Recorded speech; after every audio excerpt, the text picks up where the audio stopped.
Praise the lord. దేవుని నామానికి మహిమ కలుగును గాక.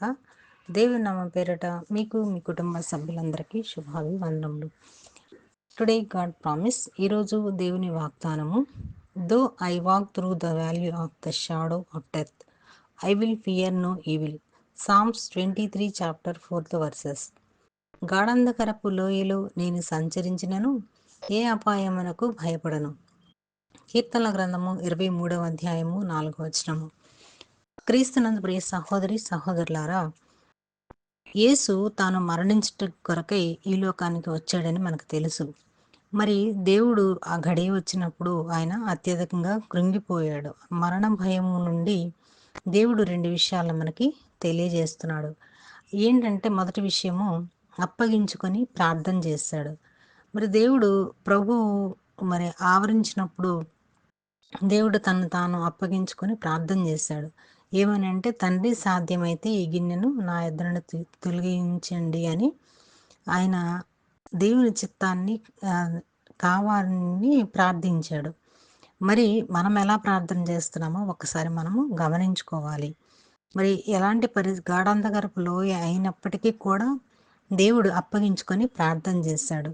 మరి ఇంకో ప్రాముఖ్యమైన విషయం ఏంటంటే, మనలో ఎప్పుడైనా శ్రమ వచ్చినప్పుడు కానీ మరి దేవునికి మనము ప్రార్థన చేయాలి. దేవుడు మన ప్రార్థనని ఆలకిస్తాడు, అంగీకరిస్తాడు.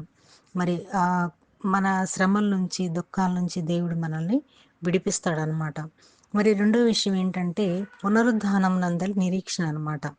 మరి మనం ఎలాంటి స్థితిలో ఉన్నామో, మరి చిన్న వయసులో ఉన్నామా, వృద్ధులుగా ఉన్నామా, యవనస్తులుగా ఉన్నామో, అవన్నీ విషయాలను కనుక మనం చూసుకున్నట్లయితే దేవుడు ఒక నిరీక్షణ మనకి తెలియజేస్తున్నాడు అనమాట.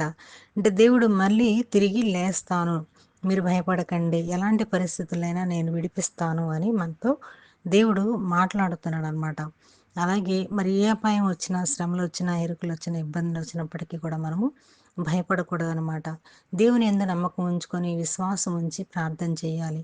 మనకున్న సమస్తాలన్నిటినీ దేవునికి అప్పగించుకొని ప్రార్థించి మరి దేవుడు మనల్ని విడిపిస్తారని ఒక నిరీక్షణ కలిగి ఉండాలని ఈ వాగ్దానం మనకి తెలియజేస్తుంది అన్నమాట.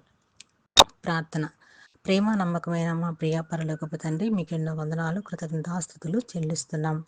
గాఢాంధకరపు లోయలు నేను సంచరించినను ఏ అపాయం వరకు భయపడనని కీర్తనల గ్రంథము దావీదు గారి ద్వారా మాకు తెలియజేశారు. మరి దీని ద్వారా మాకు 2 విషయాలను కూడా నేర్పించారు. మరి అప్పగించుకొని ప్రార్థించే విధముగా, పునరుద్ధానం నందరి నిరీక్షణ, మరి మీకు మరణము సంభవించినప్పుడు మీరు ఏ విధంగా అయితే మరి దేవుని చిత్త ప్రకారం కావాలని ప్రార్థించి అలాంటి జీవితాలు మాకు దయచేయండి. అలాగే నీ యందు నిరీక్షణ కలిగిన వారమై మరి ఎలాంటి విషయాలలో, భవిష్యత్తు విషయాల్లో భయపడక, అవమానపడక, దేవుడు మాకు అపాయములను తప్పిస్తాడని నిరీక్షణ కలిగి ఉండాలని, అట్టి విశ్వాసమును మరి ఈ వాగ్దానం వింటున్న వారి ప్రతి ఒక్కరి జీవితంలో కలిగించమని యేసుక్రీస్తు నామములో అడిగి వేడుకుంటున్నాం తండ్రి. ఆమేన్.